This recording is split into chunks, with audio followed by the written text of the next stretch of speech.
The election of Abraham Lincoln in 1860 precipitated a revolution.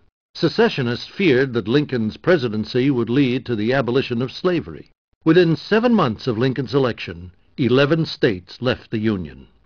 In response to an attack on Fort Sumter, South Carolina, Lincoln called for a blockade of the 3,500-mile southern coastline.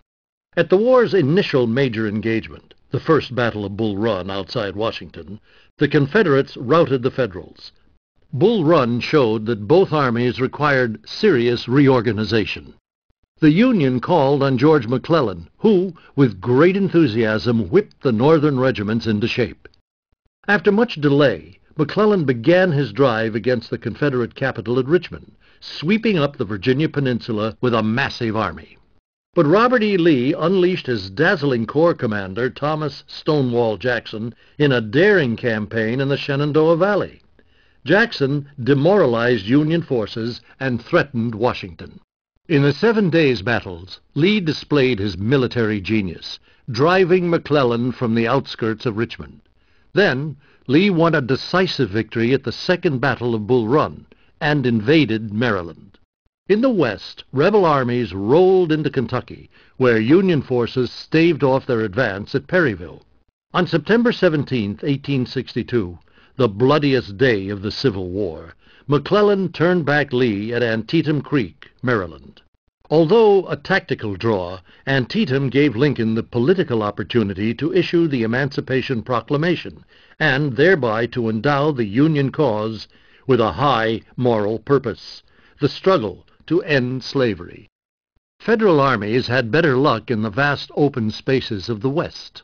Gaining access to rivers leading directly into the South, Ulysses S. Grant captured 2 key forts, and in one of the bloodiest battles of the war, Shiloh, which cost 23,000 casualties, Grant held off a fierce Southern assault.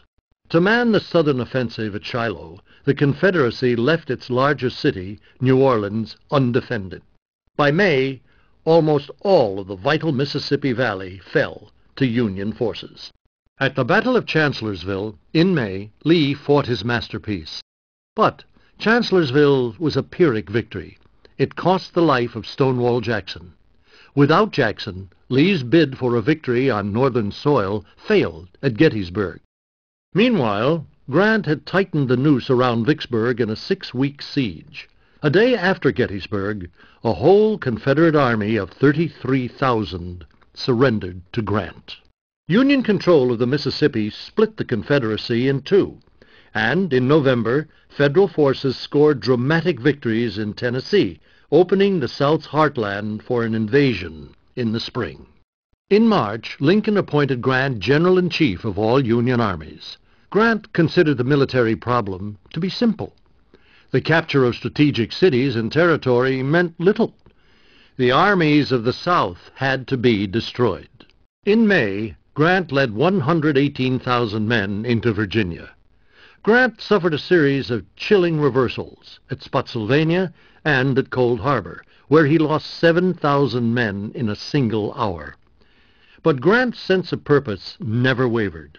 He kept punching at Lee, forcing him to pull back to a defense of Petersburg and Richmond. Meanwhile, Union forces under William Tecumseh Sherman stormed into Georgia. When John Hood ventured recklessly into Tennessee, where he'd hoped Sherman would chase him, Sherman chose to march unopposed to the sea. Hood's army was eventually wrecked as Sherman's troops cut a fiery swath through Georgia. In 1865, Sherman carried his War of Terror north, while Federal troops broke through at Petersburg. Lee evacuated Richmond, hoping to make a last-ditch effort by linking with the Southern forces in North Carolina. But Grant quickly cut off Lee's escape, and Lee was forced to surrender. The number of soldiers who died in the Civil War nearly equals the total number of American deaths in all of the nation's wars combined. Yet with the Civil War came the triumph of an idea, that the United States was not just a cluster of member states, but a national state, a united people.